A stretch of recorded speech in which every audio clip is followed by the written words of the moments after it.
melody, no sweet love song for you, for me to sing. Imagine my life without your morning smile, no look of love that says stay a while. These people seem to taste us, seem to play with our mind. Come on, baby, we're a little stronger. I know we can survive.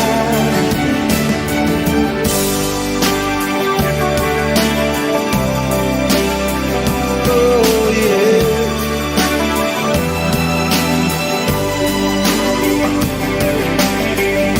We're moving to a different part of our lives. On a raging sea, they say no man survives.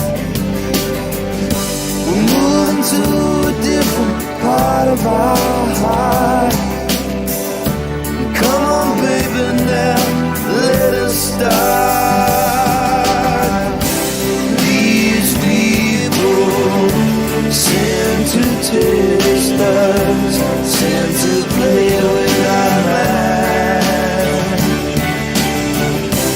Come on, baby, we're a little stronger. I know we can survive. I know we can survive.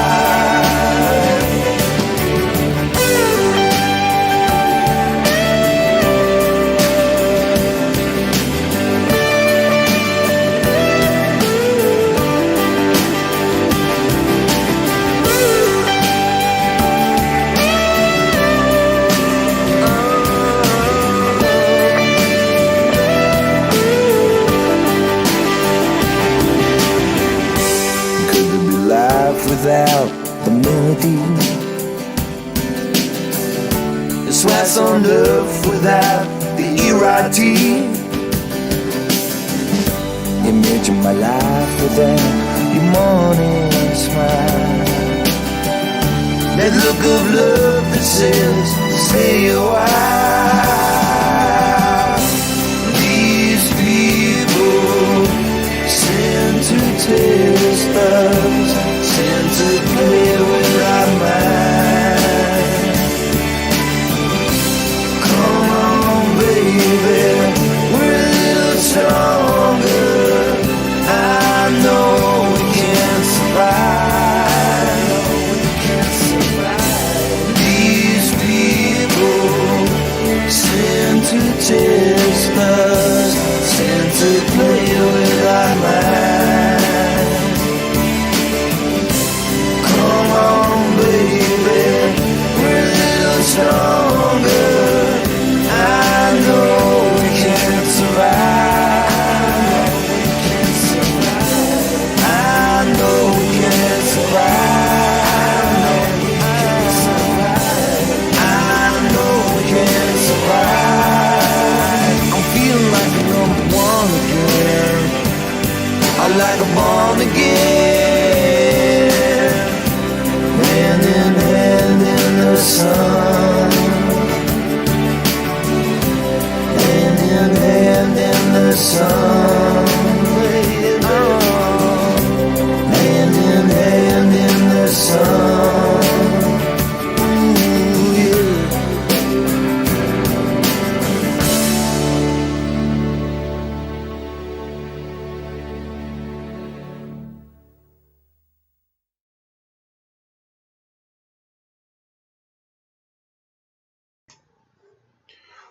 Okay, everyone, welcome again to Bold Like a Leopard, American Gladio, and I want to focus today on a number of topics. I think that, the weekend for me personally was, I did have a little time to relax yesterday. I went and had I had a kind of a whiskey and steak dinner with a few friends. It was a lot of fun. Then today, not fun at all. Even though it was Labor Day, I went and had to help my dad work on the roof of my garage. So I had to climb up there, and I basically didn't remember that I'm not used to climbing anymore. So I kind of like freaked out when I had to climb back down the ladder. Yeah, you guys can laugh at me for that, but yeah, I did. I did a lot of really shitty work up there, pulling out what do you call them, shingles and tar, and then we had to clean up. It was a pretty dirty day, but I guess why not? There's a little exercise to get and all that. Also, I did get to watch a little college football this weekend. Most of it was what game was that? It was Saturday night. Must have been, yeah, Brigham Young versus Arizona. That was a pretty interesting game. I actually was rooting for Arizona. I don't know if anybody from out there watches this show, but Arizona, yeah, that was the only game I could watch. They went down to BYU. I know there was a huge weekend with Michigan losing. Those of you that are college football fans. And of course, Ohio State. I am from Ohio. I'm a huge Ohio State fan, but mostly I pay more attention to basketball. But they romped to a 77-31 victory against who was it? Oregon State. And I do hope Ohio State continues to win, despite this scandal that even Clay Travis is making this to be one of the biggest scandals in college football with. Urban Meyer being, an Ohio State fixture, and him having this issue where he didn't know much about, or claims he didn't know much about what happened with his assistant coach. So, let me see here. So yeah, I think that college football was a great weekend to watch. I'm just kind of filling the time before. I don't know if anybody's in here yet. So, if you want to tune in right now, I know that there's a problem with the notifications. I put my email there so you can send me a notification. So if you're not getting the notifications and you come in and you're bitching, why am I not getting the notifications? Well, send me an email. Say you want to be on the mailing list, and then we'll put you on for the notification. If you cannot, if you have an issue with that with YouTube, and I'm actually getting a lot of good notifications from most of the creators that I know lately, but some of them not. You have to get on the email list. Otherwise, I don't care, because either you want to see it or you don't, or you'll see it when you see it. But I can't control what YouTube's notification system does. I've had issues where.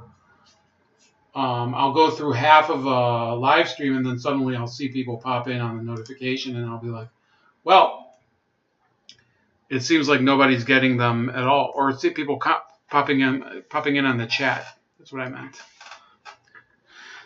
So we have a lot of issues here. We'll get to Chemnitz, of course. I think it's called Chemnitz. It might be Chemnitz. I don't speak German.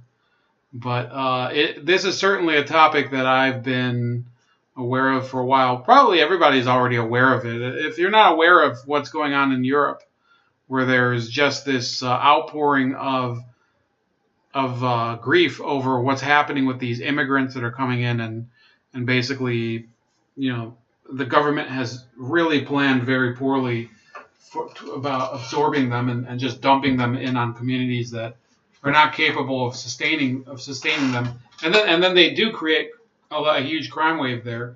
Then you don't know what you don't know what's going on there. Then you're basically ignoring what's happening in Europe, and there's a lot of people who would rather ignore what's happening. So that's one issue we're going to talk about. Now I'll talk also about the. Let's see here. We have. Of course, Venezuela, there's another issue with PDVSA where, it's circling the drain at this point. There's really nothing left for them to do in order to keep the country solvent. So they want to basically ship oil out of Venezuela in order to basically keep the economy afloat. But they've just, I mean, it's not just a matter of pumping the oil out of the ground or even refining it or any of that. There's almost no, the infrastructure for actually getting it out of the country is failing there. We'll talk a little about the Ronan Farrow scandal with Harvey Weinstein. That NBC News is basically denying that they tried to bury it. Well, for the record, there were other people that tried to bury it over 10 years earlier. So stop with the fucking excuses already. People knew for many years, and yes, there were issues with, of course, Asia Argento and her own sordid history of sexual assault, I guess. But people have to get a grip here. What happened with Harvey Weinstein should have been stopped long ago. Just like there's this issue with the Catholic Church and its cover-up of sexual abuse, it could have been stopped years earlier. Another issue we're going to talk about is the developing split. It could just not, wrong article. It could just be something very minor, but I do believe that there could be an issue where the Labour Party in Britain splits. What the fuck? Smart display. Okay. So that's an issue with Frank Field. We'll cover that. And then, of course, Nike. There's a certain person who signed an endorsement deal with Nike today. We're not going to mention his name because, you know what? Fuck him. Why give him too much attention? We're just going to take the McCain funeral attitude and we'll just shit talk people behind their backs and then not even mention their names, but pretend that we're talking about something important. Right? That's the approach we'll take today. Pinochet says, I got the notification, was arguing with the mayor of my city about UN educational mandates. Well, send me an email about it. Send me an email so you can get on the list, buddy. I mean, I guess if you got the notification, then that's good. But a lot of people are not getting notifications, just so you know. A lot of people. I think you even told me one time you weren't getting them. So I will talk a little bit about the intro song. That's These People by Richard Ashcroft. Richard Ashcroft, you might know him as the lead singer for The Verve, which was kind of in the U.S. they weren't that big, but in Britain they were huge in the 90s. Of course, I'm from here, but I do follow a lot of those Britpop bands, you know, Blur, Oasis, of course, The Verve, who's another one, you know, Arctic Monkeys, recent. Oh, I guess you can't say them anymore. I guess they're censored. You can't even talk about them, I guess. But in any case, These People was a song, and I'll show you some of the frames from it if I can. Let me see if I still have. So here we go. So it's just what I really like about the song is that it came out around the time after Brexit. And I don't think it's a political song, but it involves a lot of British symbology. You see him, well, you can't see him because the stupid browser isn't buffering. But you can see him playing around with, there's a lot of British flags about the area and everything. You can see that. And it really is kind of a dedication to his own people and his country. Now, I'm not British. I don't know a lot of British people. But I will say that the culture over there is what made this country what it is. Now, of course, I mean, American culture has kind of developed a different way. Am I right? But I think there's a real commonality between us and the British and other countries that are English-speaking. And that even, I mean, by the way, I mean, does that not include Jamaica? Does that not include, you know, the Bahamas? Does that not include other? I mean, people want to say, oh, you're being racially, you're being an ethno-nationalist because you're saying, oh, we have a commonality with countries that are English speaking because you're a racist. Well, there's countries that are majority English speaking that they're not white at all. Guyana. If you don't, and you might say, well, what the fuck are you talking about? Well, there's a huge Guyanese community over in Brooklyn, and there's actually one here.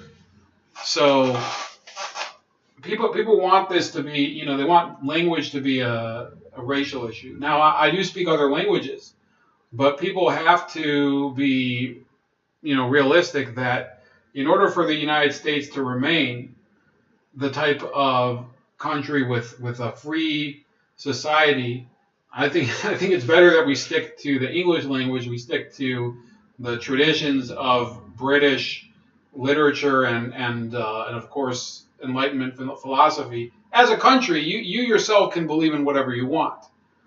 Okay, you can believe in Taoism or of course any sect of Christianity. Believe in Islam if you can find a way to fit that. If you believe in a sect of Islam that can't accept that, then maybe you don't belong here. If you belong to a sect of any religion that can't accept the basic principles of a free society, maybe you don't belong here. Maybe you should voluntarily leave, because you have people. Of course, there was that compound over in New Mexico uncovered. I think it was 2 weeks ago already. So for some reason, we're going to grant them all of these, courtesies, basically, of the court. We're going to dismiss charges, destroy all the evidence, and almost let them. I think they were let go. I saw a report that they were rearrested, but I'm not sure it's true. They're not compatible with any society that's over here in the U.S. They basically want to impose their values on us, and I'm not okay with it. And I don't think you should be if you lived in this country. So, yeah, that's really why I picked that song. I think it's an amazing song, even if it is one of his lesser known ones, and it's from his solo career and all of that. Yeah, Richard Ashcroft and the Verve, they're much more popular over on that side of the pond than over here. But, I never liked their hit song, Bittersweet Sympathy. But they have other songs that I think are pretty much, they're very worthy of a listen. So, yeah, check them out, The Verve and Richard Ashcroft. Also, I got in the mail today, I got something new. I have High Desert Pioneer here. Thank you. Alicia, did you get a notification? And HDP, did you get one? Let me see. So I do want to say I got this in the mail. So this is the book of Sticks, Hex, and Hammer. And one of the reasons I bought this one is because, he's really into the occult, and maybe I'm wrong. Maybe I should give it a chance. But my religion doesn't really believe in the occult as he does. But this is kind of more of like a geek humor type of thing that he made. And it was like only $7. So I'm like, yeah, I'll buy one of his books. I love, like, his channel. I think is the channel I still think is the best. It's also, it's not just because I think he's very intelligent, but Sticks, Hex, and Hammer also has like his humor is very, ironic and nuanced and everything, and it just encompasses like a huge range of other topics that aren't really related to politics or the occult. I think he's one of the best creators out there on YouTube. Even if it's just on a webcam. His setup is even less sophisticated than mine. Let me see here. So yeah, she didn't get a notification. HDP.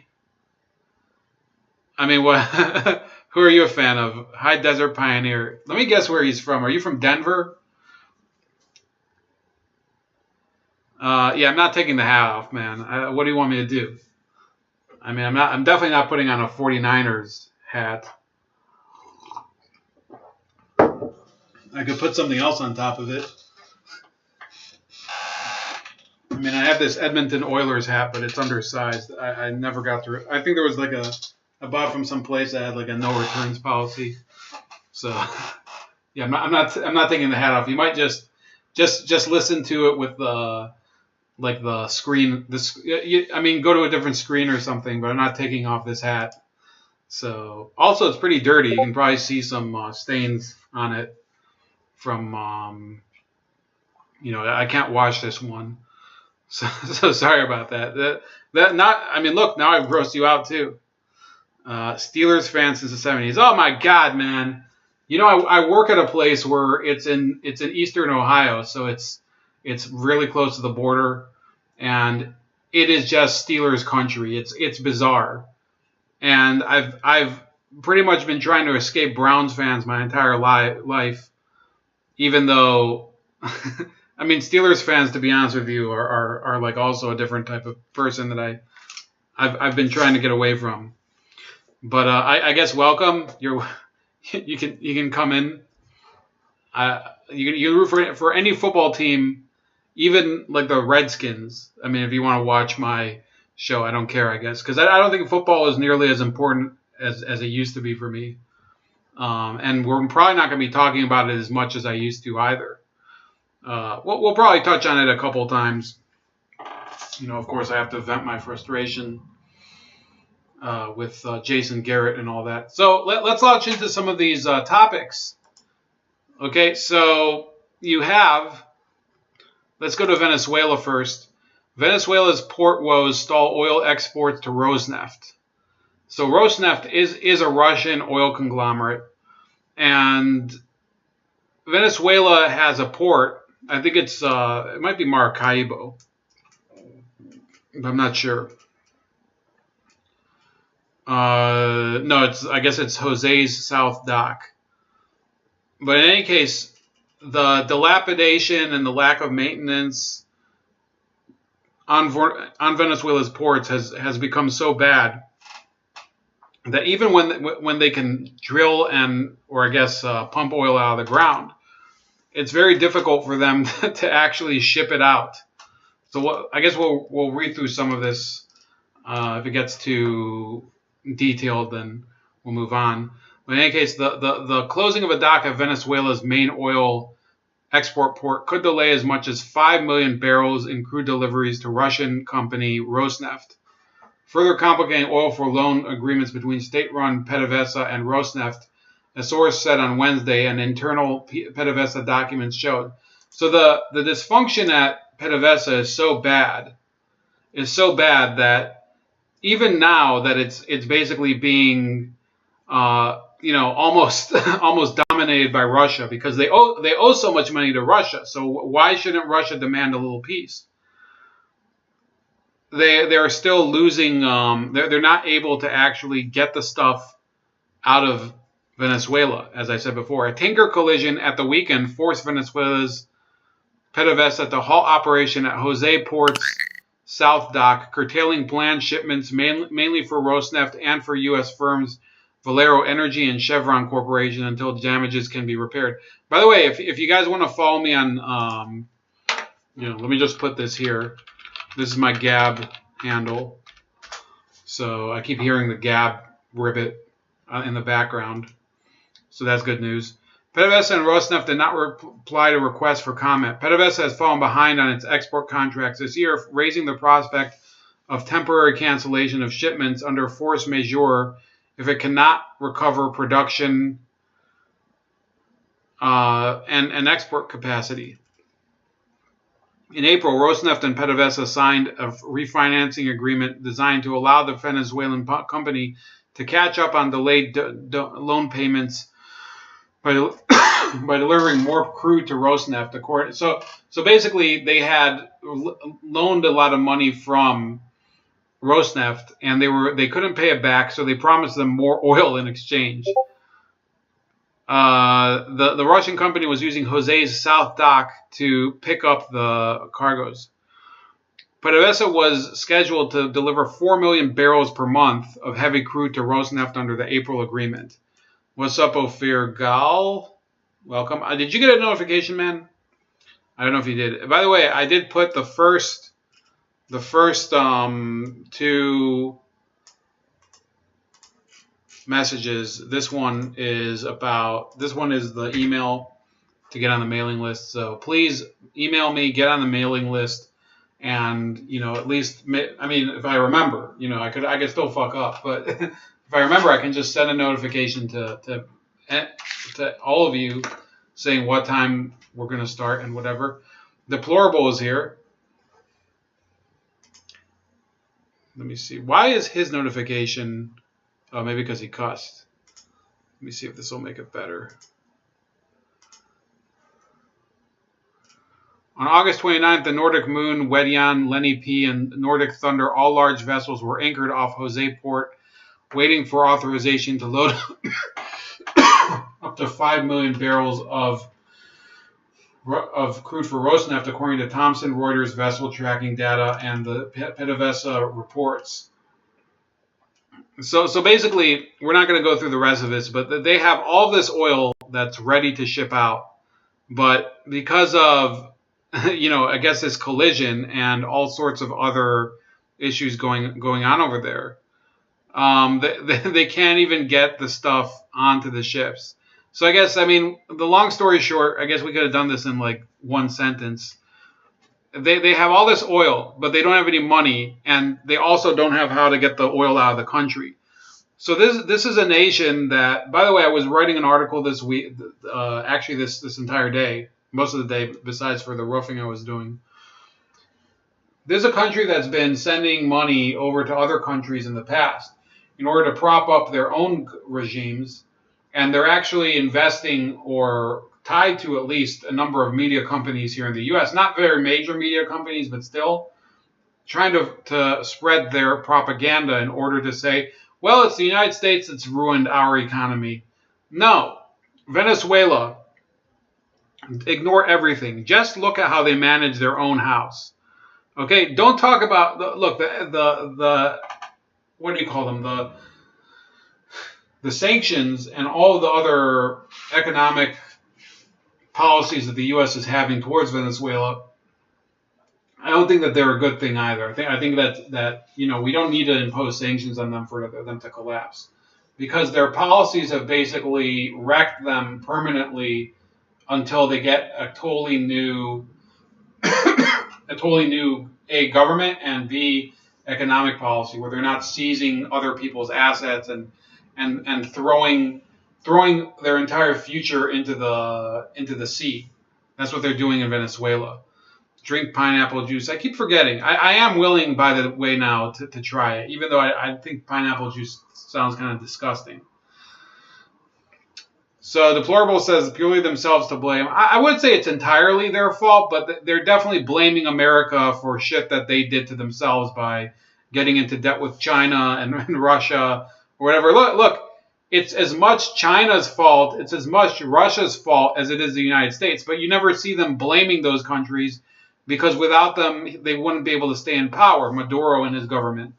So, people have to remember, there are problems that the U.S. is involved in over there, but when there's a country that is saying America has ruined us, in many cases they're just trying to shift blame for whatever they did to themselves, like Deplorable has alluded to. So that's that for today. I'm not going to do this article anyway. Stupid mouse is malfunctioning. No, I wanted to keep that one. So I think we're going to go to the Weinstein article now.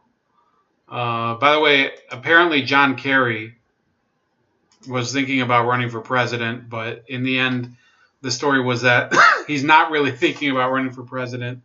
So that's a bummer. I really wanted John Kerry to run for president just to see his ugly Frankenstein face when he loses again. Because John Kerry is one of the reasons I didn't vote in 2004. Remember, by the way, that was the first election where I was eligible to vote. And if the Democrats had put somebody who was the least bit interesting in any way, I might have voted for them. Because I was definitely I wouldn't say I was a conservative at the time. I wasn't a liberal either. But I was not a fan of Bush per se. I thought that, he's kind of not the type of president I wanted, even though I didn't have any real beliefs at the time in terms of economics. I kind of abandoned hard leftism by then. I might have voted for Nader if I would have remembered. I just didn't. I didn't even go out and vote. Yeah, I'm an evil man, aren't I? So yeah, John Kerry is not running for president. I guess that's the news. Not that he would have won anyway, because the guy is basically the most incompetent moron that's ever run for. I mean, I'll let the audience decide. Okay, I think most of you are American, if not all of you. Who would you say is the most incompetent candidate, whether they won or not? So that could include George Bush. It could include Barack Obama as well. But it would also include people like Michael Dukakis, John Kerry, Bob Dole. I don't think Bob Dole was incompetent. I think Clinton just completely destroyed him because he was a great campaigner, Bill Clinton. Who's another guy? John McCain was a horrible candidate, awful candidate. You had Mitt Romney. I personally think Romney was possibly worse than even Kerry. But let me know. Al Gore, says Pinochet. Al Gore also. I mean, it's hard for me to choose because Al Gore is the reason I decided I'm not a Democrat, because he was such a sore loser and bitched for about 5 years about how he got cheated. So I mean, that's a valid answer too. So everybody, you can put your response in the chat. Well, whether it's a Republican or a Democrat, you can say that. I would say it's Mitt Romney. Mitt Romney was a fucking loser. I mean, what a pathetic jackass. Alicia Kleck says Jeb Bush. Well, he wasn't a nominee, but I see what you mean. I think so. So I guess I didn't say that. I would say who was the nominee of the main parties that you would say is the worst. But Jeb Bush would be a good answer if you would broaden the field to include people who were likely to be. I mean, remember, Alicia brings up a good point that when he started running, people were like, "Yeah, Jeb Bush, he's got a good chance of at least winning the nomination." Well, I mean, how did that work out? How many? I mean, did he not get? I think he didn't even get a single delegate or something. He was just a complete train wreck when Trump called him low energy Jeb. And I wasn't even that tuned in at the time, but I heard it and I was like, well, I mean, I guess that's over. Alicia says I got to boo Mitt Romney in real life. I think you showed me that video. Yeah, you put a video. Alicia has a video on her site, I think, on her not on her site. Maybe it's on her site too, but on her YouTube, where she's booing Mitt Romney at some parade in Utah. So yeah, bravo. I think Mitt Romney is going to be horrible watching him in the Senate soon, because he's virtually guaranteed to win the Senate election this year in Utah. So that's about it for those candidates. You know, you could keep that conversation going. I know it's kind of a fun one. Who's the worst nominee or who's the worst presidential candidate? You know, you can pick two. Let's say you want to pick. I mean, technically, Hillary Clinton losing in 2008. That was an amazing choke job for her to lose to somebody who'd just been elected to the Senate 2 years earlier. Losing to Barack Obama, of course. So we'll George Bush Sr. shit the bed. I don't think most people don't even think of how George Bush Sr. squandered like a huge lead in 1992, where he was at one point, I think he had over 90% approval after the Gulf War, and then he still lost to Bill Clinton. I mean, how do you do that? So that's a good one. So yeah, it's not as easy of a question to answer as I thought. Now, people are talking about this Chemnitz thing. Chemnitz, whatever you call it. Chemnitz. So this is a town that under East German rule was called Karl Marx Stadt. So basically the communists had named it after Karl Marx. That's how indoctrinated they had been. And yet now they're going through this this migrant crisis. So this from the Irish Times. I think that this is not going to be favorable towards the protesters, but let's see. It says, 3 years ago today, Angela Merkel uttered the phrase that will probably be her political epitaph. Faced with the largest immigration wave in European peacetime, she told Berlin journalists in the world, "Wir schaffen das," or "we'll manage this." On Monday, thousands of people who never wanted Germany to manage over 1 million migrants boarded buses to the eastern city of Chemnitz for the latest and most violent eruption along the country's migration fault line. The fatal stabbing early on Sunday of a 35-year-old German man of Cuban descent and the subsequent remand of two suspects from Syria and Iraq have attracted extremist groups and populist politicians anxious to instrumentalize the growing outrage in Saxony's third largest city. Only luck ensured that disaster was avoided on Monday evening as left-wing demonstrators faced down a loose coalition of Hitler-saluting neo-Nazis, football hooligans, and far-right Alternative for Deutschland officials. So I want to say something here. There's no coalition there, okay? There were neo-Nazis there. I think it's okay to admit that. But a lot of the people that were there had nothing to do with Nazism. A lot of the people there are simply, residents or people from the region that are saying, we don't know how to deal with this. Okay, first of all, parts of Germany are not rich at all, and Eastern Germany is probably exactly that type of way. Alicia says Bill Clinton won because of MTV. I watched it unfold. Communism protected people from the global homo liberal POZ. What is POZ? I don't know how many Nazis there were. There probably were like 15 or so. Who cares? And even if there were Nazis there, the real issue is that people are getting into this mindset now that their government doesn't represent them anymore. It represents people that aren't even in the country yet. So it represents people that just arrived and people that are coming, not the people that have always been there. And I can't, I think most of you already know that I'm Jewish.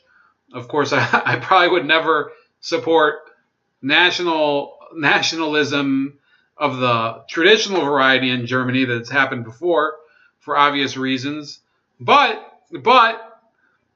when people come and fuck up your neighborhood, I'm sorry, but it's a cause and effect issue. If somebody's stabbed to death by a couple of new migrants, there's really no excuse for this.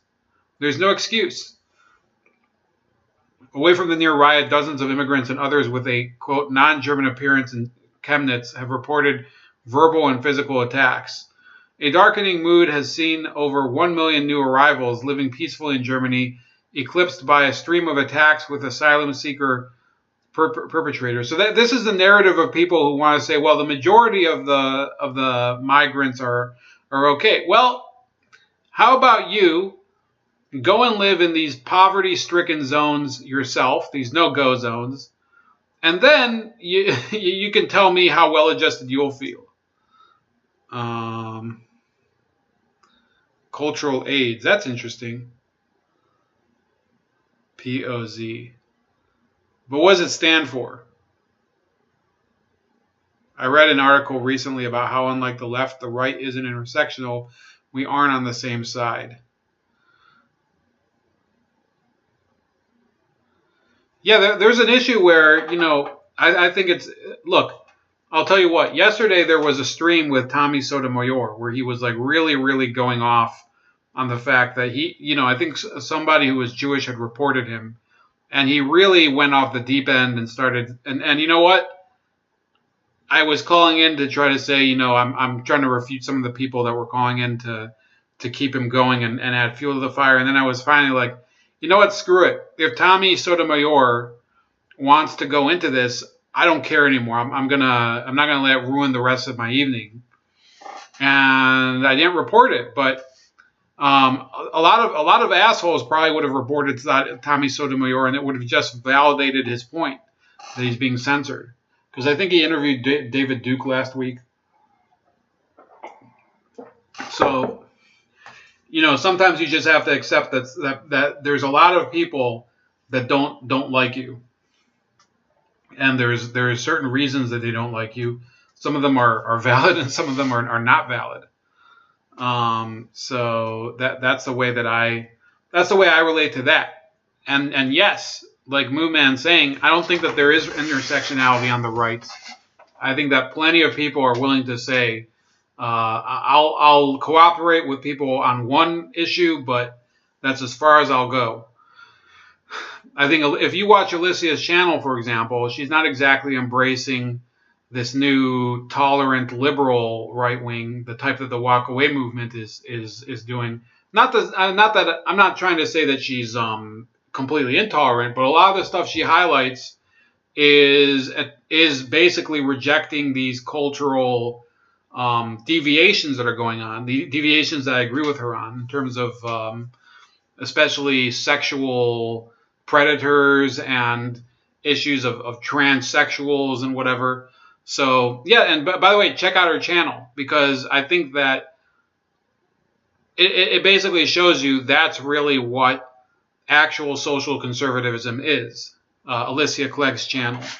Also, I mean, I talked to another guy, Just My Stupid Opinion. He has a channel that talks a lot about the new Canadian consciousness to that. Rapper 10,000 says, I hate these late night comedians making dumb Russian jokes. Well, who was it tonight? Were you watching Colbert for some reason? I do not tolerate pedos. Then you shouldn't. Of course not. But there is, I'll tell you what, the reason I bring that up is because the walk away movement is founded by an open homosexual, Brandon Straka. Now, I would be lying if I told you that I have no problem with you know what? I'll just say it. I think you should be able to say whatever the fuck you want about people that are gay. You should be. I don't think we should hound them and persecute them, but you should be able to say, tell all those jokes, dick jokes and stuff about, fudge packers and stuff like that. That's the way I think that society should work. And I don't think it even is a morality issue. I think it's an issue of, that's the way things are. And now that they have all their freedoms, why would they care about being made fun of? Everybody else gets made fun of. So I think that there's an issue right now where, some of these gay people are I guess, they're able to cope with that, and some people are not. And, then you get to the morality issue. Then you get to the issue of really what is their role in society. Most of them are not going to have kids.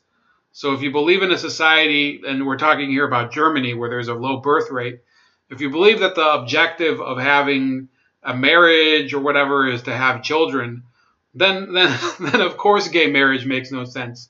And in fact, gay marriage really doesn't make any sense. You don't have to be Christian or anything to understand that. It really does.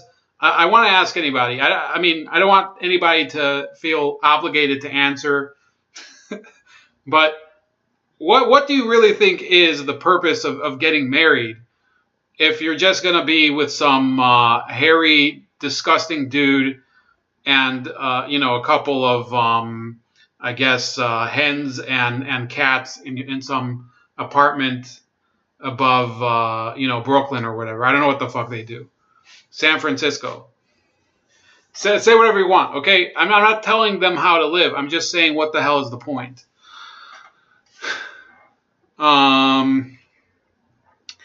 That's California for you. I don't think that God likes gay marriage, but I also think that in a secular country, I think they are probably entitled to all the benefits of legal marriage.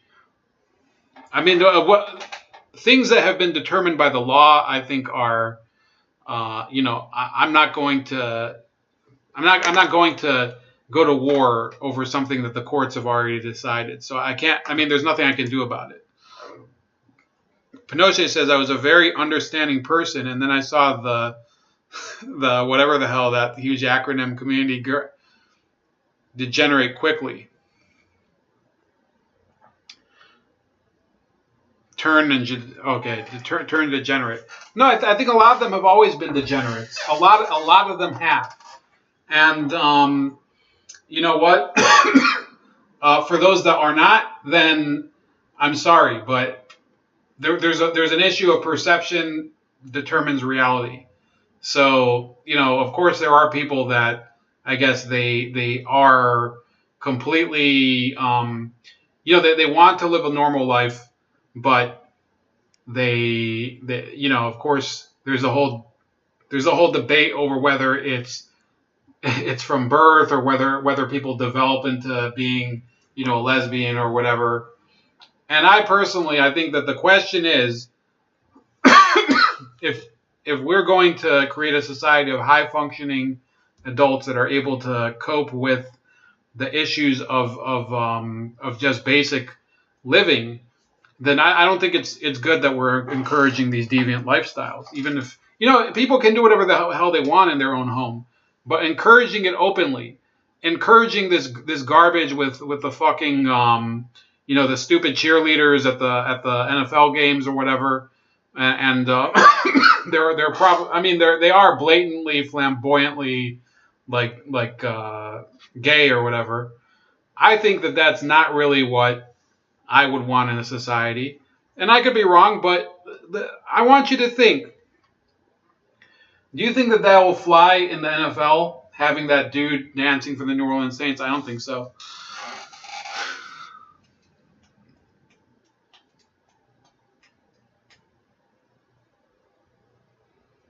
So yeah, I think most of you agree with me. And by the way, this isn't, if you look at Alicia's channel, there's a lot more examples because I don't really focus on that. But she has like a ton of stuff. I guess I'm basically shilling for Alicia today, but I actually watched a couple of her videos earlier. I think she did one on a South Korean coup from the 70s, which was kind of interesting. So yeah, definitely check that out. A darkening mood has seen over 1 million new arrivals living peacefully in Germany, eclipsed by a stream of attacks with asylum seeker perpetrators. In Cologne on New Year's Eve 2015, Germany's subsequent nervous summer of bomb, knife, and gun attacks, and the December 2016 truck attack on the Berlin Christmas market that left 12 dead. Saxony, already notorious as the birthplace of the xenophobic Pegida movement, is apparently owning up to its far-right problem. But the state is also a valve, releasing offline the pressure building in closed social media bubbles. Look, the way they're relating to this is as if this is a passing phase and people will just get over it. You're not going to get over it if you see people basically trashing your town, spraying graffiti all over it, and defacing public spaces and whatever. And then, of course, there are violent crimes against people. So I'm sorry to tell you, this Irish Times article is exactly an exhibit of the way that the intellectual elite look at the problems of everyday people. Look, I'm not telling people to just throw their books away and say, oh, fuck it, I'm just going to drink, Pabst all day and put my hand down my pants and sit on the porch or something. But you have to throw away all this bullshit about how, these people need help or whatever. Well, this isn't going to help them. It's not going to help them to put them in a situation where they're going to create a disturbance among the people that are already there in some of these towns. And then you're just going to create more and more friction. Good night, Alicia. Thanks very much for coming in. Ophir Gall says, I know actual lesbians, they're born that way, not at all. They're definitely born that way, not all.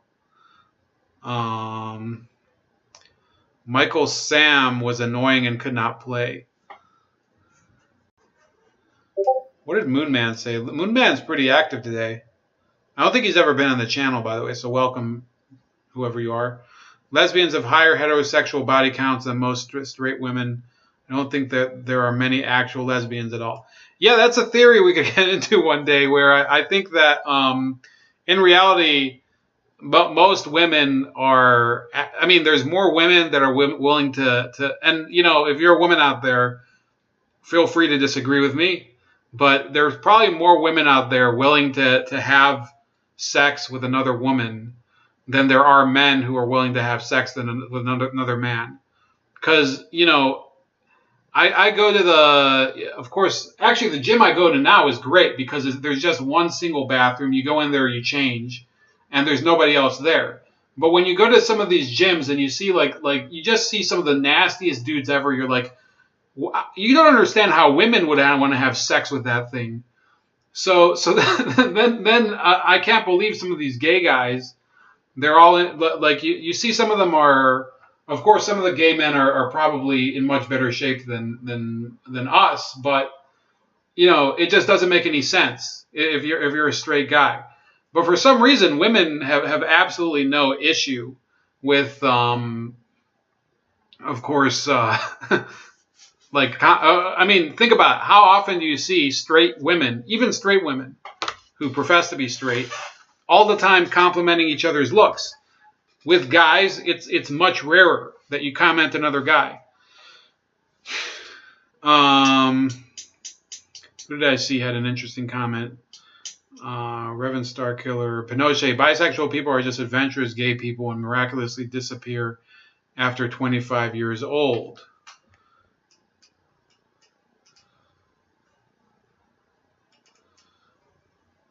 Ophir says, the lesbians I knew were masculine and after feminine women. But it doesn't matter because you even have a lot of... I will tell you this, okay? I used to have I think she was like what do you call it? Like a counselor.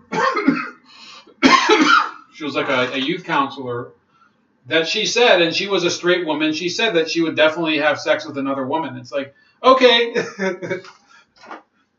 But if you hear that from a dude, it's like, okay, why don't you just go put on like a feather boa and go sit in the corner and listen to Hanson or something. That's the way. That's the difference between dudes and women.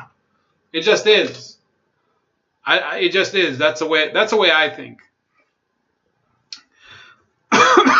So I don't know how we got into that, but and by the way,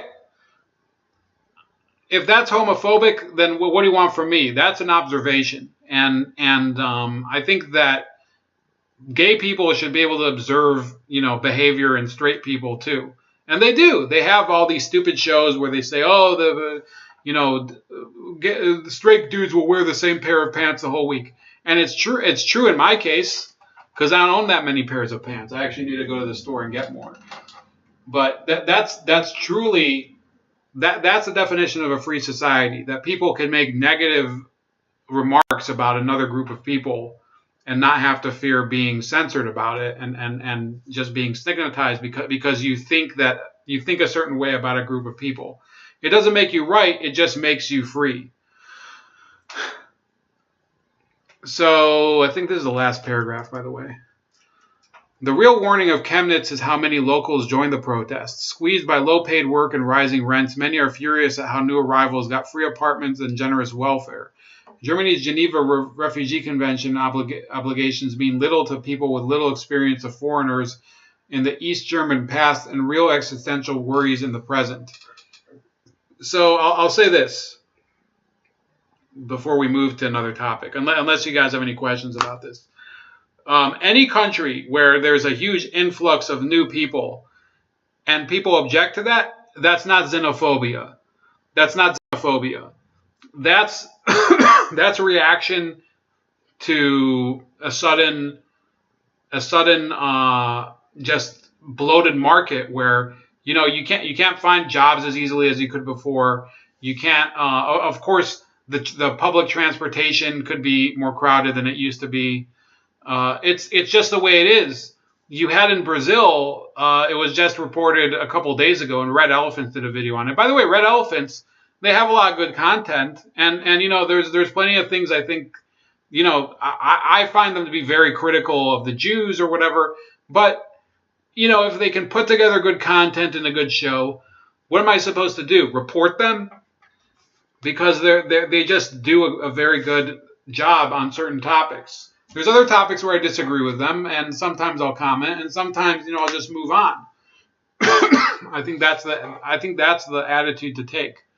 But they did a great video about the influx of Venezuelan refugees into Brazil, and the Brazilian reaction, where people just went out with shovels and pitchforks and kicked them out of the country, which I don't think is a good thing, but it's understandable that this is happening. There's a massive humanitarian crisis happening over there, and people have just been acting like this whole thing will blow over. We have Tina Haynes here. I think I've seen you comment on a couple of videos. Thank you very much. So thanks for joining me. Pinochet says the real reason LGBT people are both feminine and masculine is because they know deep down that is how nature is meant to work. Moonman says, I honestly take people as they come, good and bad people of every kind, except pedos. They're all bad. So yeah, I think most people, you know what? Reasonable people. This isn't an issue of most people or less people, but reasonable people will agree that any sort of sexualization of children, for whatever purpose, is really a problem, and you can't let it pass. It really is an issue where I think it should cross all community lines, whether it's religion or language group or sexual orientation or whatever. If you're sexualizing children, then that you're already not talking about sexual liberties. You're talking about sexual infringement on somebody else. Because, as we all know, minors, people of a certain age, there is a debate over age of consent laws. I think that there's a place for that debate. It does not entitle people, for example, to marry a girl who's under the age of 13, the way it is in some countries. I think that marriage age should remain at least at 18 for girls. And then of course you have all these friggin' disgusting pedophiles in the Church of in the Roman Catholic Church and other churches as well. Have you seen the movie Pretty Baby? No, I haven't. I'm turned off by the J-woke shit. There are shitty Jews, but it's fucking nuts how these alt-right types make it the center of their worldview. Yeah, I mean, but there's just so many of these sites that you can't even pay attention anymore. So I honestly don't care anymore. And I've been called every name in the book by people in real life. So am I supposed to worry about people online? I think you have to live instead of dwelling on that. How do you feel about the pedobots? That's kind of something I haven't really thought about.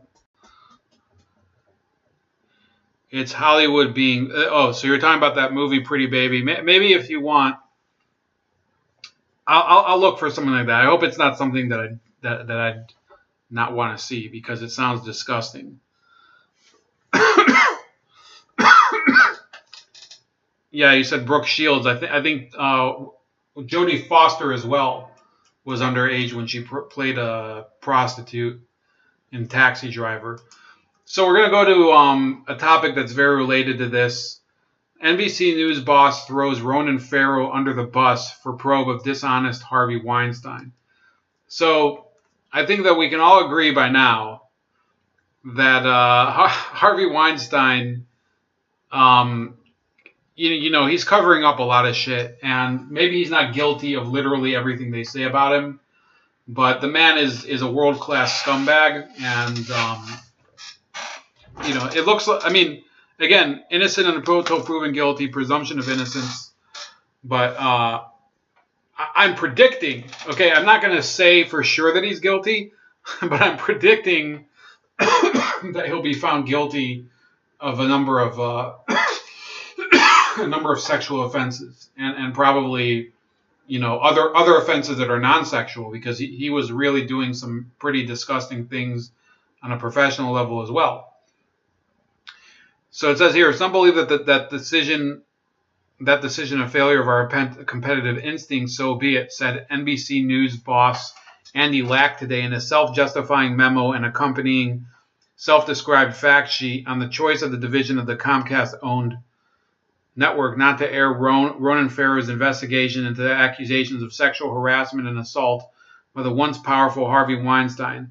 But it was a decision undertaken honorably and with good intentions toward Farrow and his work, the memo from much recently criticized news chairman asserted. Following widely accepted journalistic standards, Farrow's NBC News editors, including the head of the investigative unit, did not believe his work was ready for broadcast. Said portions of the internal document from NBC News also released this Labor Day. The editorial review team was again unanimous that NBC News did not have a story that was ready for broadcast. The self-described dispassionately mannered report adds, coming suddenly on what is a traditionally slow news day and after a week that saw the seemingly all thumbs NBC News hit hard in the media yet again over the matter, this is the latest salvo in the increasingly pithy PR battle over what the division did and did not do to now Pulitzer Prize winning Farrow's probe into the now much accused and disgraced producer. So I'll look at your comments in a second, but the issue here is it's very odd that this did drop last year, and I think I see what you guys are already saying, but it's very odd that everybody started going to this Ronan Farrow or whatever. It could be that this was some sort of get even scheme or some sort of squeeze job on Harvey Weinstein. But the truth is that we all know that there is this culture of basically sexual power brokerage over in Hollywood, and I believe, and I could be wrong, that Weinstein was an essential part of it. I couldn't even watch half of the Pizzagate shit. High Desert Pioneer says only solution is people getting shot in the head, then they might get the message. Moonman says I doubt Weinstein raped anyone, but entirely possible he did something that broke the law at some point. And then Tina Hayes, who are you agreeing with, Tina? Are you agreeing with Moonman or High Desert Pioneer? So Pinochet is definitely for public executions. There's no doubt about that.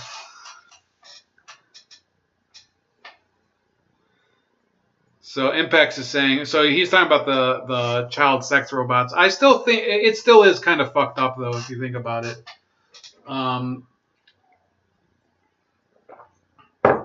I'm all for deporting them and putting them on some sort of desert island where they can't even interact with anybody. So that's my opinion about child sex offenders.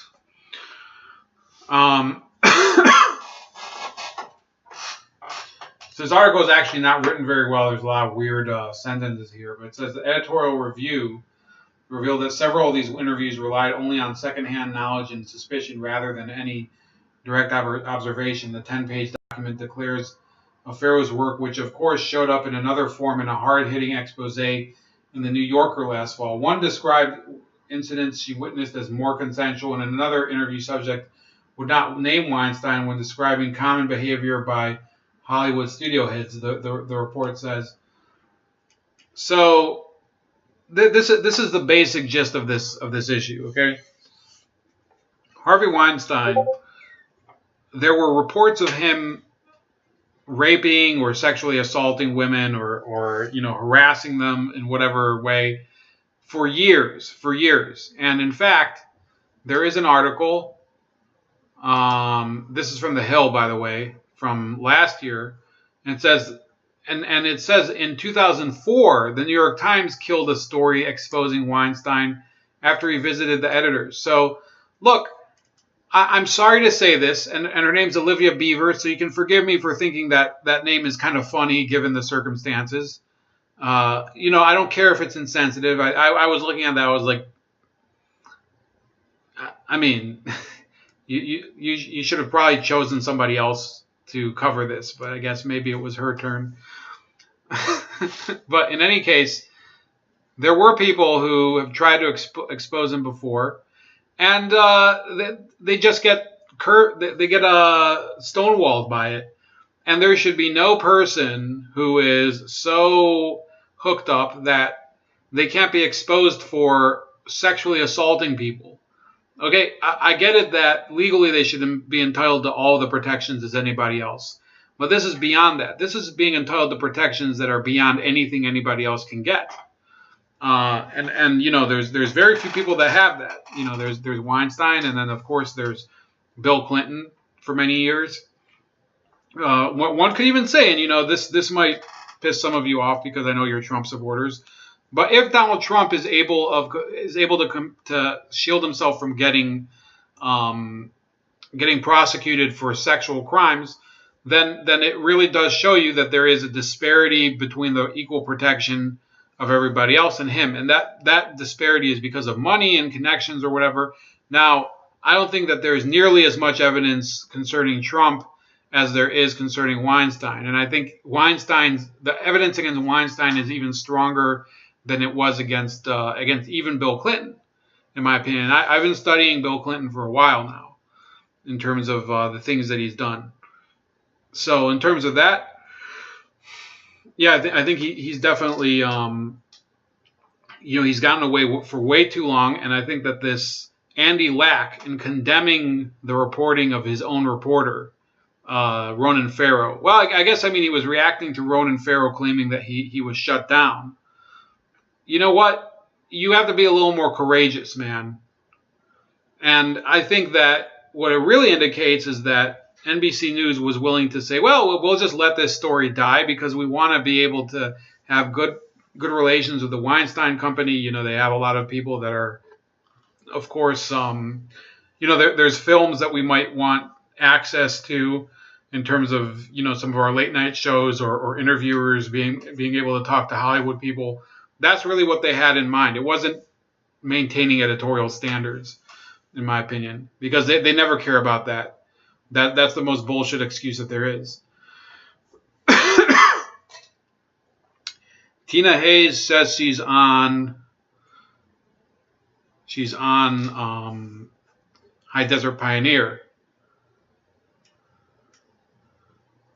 She's on his side. Okay, so she do want people shot in the head. So yeah, it's okay. Let me see here. The Chinese think that pedophilia and homosexuality are treatable disorders. They use aversion therapy. I don't think it's called aversion therapy. It's called maybe you're right. Maybe it is called aversion therapy, behavioral conditioning, etc. to treat them. They say it works at least some of the time. Not pleasant therapy though. Well, I mean, in China they have a whole different way of looking at individual rights. So, you know, there was a report this week. Everybody was freaking out because China is imprisoning 1 million Muslims and treating Islam like a mental disorder. Look, I mean, people want to say, oh, other cultures can behave the same way they want. So then, how are we supposed to criticize China if you're not allowed to criticize Islam, but you're also not allowed to criticize other countries that are not Western? Then which one wins out? Is it China or Islam? Because I don't know who makes that decision. I think apparently they've decided it's Islam, even though, to tell you the truth, what are you supposed to do about it? We're not going to get into a war in China in order to save, like, I guess these Islamic people over in the western part of China. MC says the problem with the stories concerning Trump and others comes from the double standard in the press, especially concerning holding those who use false accusations. Yeah, and it just comes out at very inopportune moments. Okay, so I think that's it for those articles concerning Ronan Farrow. Now, I don't know if the Ronan Farrow accusations are all true, and I don't know much about him, but yes, I do believe that NBC was trying to cover up the Weinstein scandal, and it could be for a variety of issues. So this is from the the Liverpool Echo over in Britain, and it concerns Frank Field, who was a British Labour member of Parliament. And he left the Labour Party this weekend over the whole Jeremy Corbyn issue. Now, here's what I've said the whole time, okay? I can't say authoritatively that Jeremy Corbyn hates Jews, okay? And I think that even if he does, then what are you supposed to do? He was elected by an overwhelming majority to represent the Labour Party as their leader in the Parliament and probably into the next election. You can't just, I mean, yes, there is an issue with that because, of course, in England, which is super hyper politically correct nowadays, all of these things that he's said about the Jews, if he would have said that about a number of other groups, let's say he would have said something that was like mildly disparaging towards West Indian immigrants from like Jamaica or the Bahamas or whatever, he would probably been forced out of the Labour Party a long time ago. It's just the truth. But being that as it may, he was elected. The people of the Labour Party, the supporters, are willing to back him up. You cannot change people's mind by shaming them into a position that they don't believe in. The thing is that when, like, I wrote an article last week, and it is in the description, and I'll put it in the chat as well, saying that the real solution to that crisis going on in the Labour Party right now is for people to simply leave the party and just become, either vote for a different party or just do something else. They can not vote at all. They can vote for a different party. They can form their own party. And that starts from the people that are in Parliament that have a problem with Corbyn. If they don't have a problem with Corbyn, then they can stay in the party. I don't really think that you should. I guess I would never support him for a number of reasons, including those opinions that he has. But first and foremost, because he is basically a communist. So, let's put that at the top of the list for me. Second of all, he's a British person that supported the IRA. And the IRA is basically an organization that has killed British people for, a long time, because they're enemies. I mean, do you get it that a person who cooperated with the Irish Republican Army probably should not be the Prime Minister of Britain? Does that not sound a little bizarre? That's basically the way I think of it. Pinochet says, both my grandparents came from Poland in 1936. Good people with some amazing life stories. That's interesting. Tina says, I don't want New World Order. I want the wall built. My Polish family came here in 1939 to get away from that socialist, communist crap. It's interesting that people like to, people who are communists like to say, well, what do you want? Without communism, without Stalin, they would have never defeated the Nazis. Well, if Stalin wouldn't have signed an agreement with Germany in 1939 where they split Poland in half and the Soviets invaded four other countries as well in order to take over part of Poland, then maybe some other issues. Maybe if that would have never happened, some of these things would have turned out a little better. But they did, and the Soviets and the Germans were actually in very good terms up until the Germans stabbed Stalin in the back. But there is virtually no actual moral superiority between Nazism and fascism on one side and Soviet communism on the other side, or any type of communism. They're both in their own way just terrible ideologies that just manipulate people and turn them into slaves to the state. And that's the way I look at it. My great grandma moved to Detroit and became a moonshiner. That's a real hero. So Ophir Gal, who I think we've spoken, we have spoken several times offline through messages, says it's important to get that labor was hijacked. Yes, it was hijacked, but we're not gonna. Those people that yearn for the old Labor Party are not going to get it back. These things change, institutions change. It's time for people to move on and do something else. And that way maybe they can defeat Corbyn in a more indirect way by having a different institution that will reflect their values as opposed to Corbyn's values. There is the Liberal Democrat Party, which if I lived in Britain I would never vote for. If I lived in Britain I would have voted for UKIP because they encompass my belief system. So I think that's about it for today. I think I've covered everything that I wanted to cover, except for this thing with Nike. Now, there's a certain person here in the U.S. I don't think that our international viewers, if we have any right now besides Ophir, will know who he is. But there's a certain person, not going to mention his name, who got a new Nike campaign today based on his social activism, not based on his actual athletic accomplishments. And I want to say this.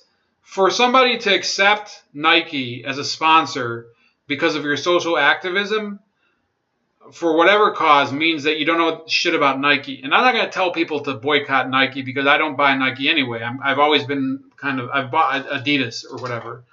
Adidas, sometimes I'll buy something from Champion because it's cheap. But Nike, I've never bought just because I don't like the style. With all due respect to Jordan, I've thought Nike brand products are kind of ugly. Even the swoosh, I think, has always been a dumb logo. So I've bought Adidas my entire life. But, for him to take his whole cue that, Nike is now sponsoring my activism, go fuck yourself, man. Nike is a corporation that basically employs slave labor in Southeast Asia, okay? And you cannot claim to be a social justice pioneer by being associated with them in any way. And now, I'm not a social justice pioneer. I'm just pointing that out. Nike is an evil corporation. If there are evil corporations, people can believe whatever they want. I'm not telling you to buy Nike or not buy Nike. I'm just saying that I don't anyway, so I don't care if you boycott it or not. But you cannot call yourself, an activist on behalf of the oppressed if you're basically represented by a company, sponsored by a company that has these basic. Stop putting. We're Rapper 10,000. I'm deleting that comment. We're not using the guy's name. Just put the same comment, but without his name in it, because fuck him. Fuck him. But I'm just saying that if you have Nike, which employs child workers in these dreadful conditions in Southeast Asia, and you might not like Nike and you might not like the clothes, if you're willing to buy those clothes, then don't call yourself a social justice pioneer. It doesn't make any sense. Pinochet says, when the Labour Party started publicly holding hands with the Fabians, it willingly took the primrose path. I don't know what that means. But, yeah, that's about it for today. I hope you guys agree with me. Please like the video, share the video, subscribe to the channel. I'm putting my email in the chat. So if you're not getting notifications, and I know a lot of you are not, one second. Chef Leopard. So you can email me. You can get added to the notifications list. It'll be fun. You'll just get an email. You'll say, "Hey, I'm fucking, streaming at 12 or whatever. Streaming at 11:30." I'll try to be consistent about that. So yeah, A. Pinochet, thanks for tuning in. Tina Haynes, I'm glad you finally got onto a live stream. The Rapper 10,000, thank you as well. Impex, Moonman, thank you very much. MC from the Red Eye stream, thanks for coming in. Ophir Gal, always good to talk to you. And I think that might be it. Did I miss anybody? Alicia Clegg, of course, and Reverend Starkiller, who I had on yesterday. By the way, somebody, I sent the video of me and Reverend Starkiller. I sent it to somebody from Brazil, and she was like, "Yeah, I don't agree with anything you said. I think that you didn't talk about libertarianism in Brazil." And I said, "What? Well, I mean, look, if you want me to cover something that I didn't cover, you should just tell me. But there's no reason to." She got mad at me for some reason. I'm like, I can't cover literally everything happening over there in one stream. So that's it for everybody that tuned in. Hi, Desert Pioneer. I don't want to forget you.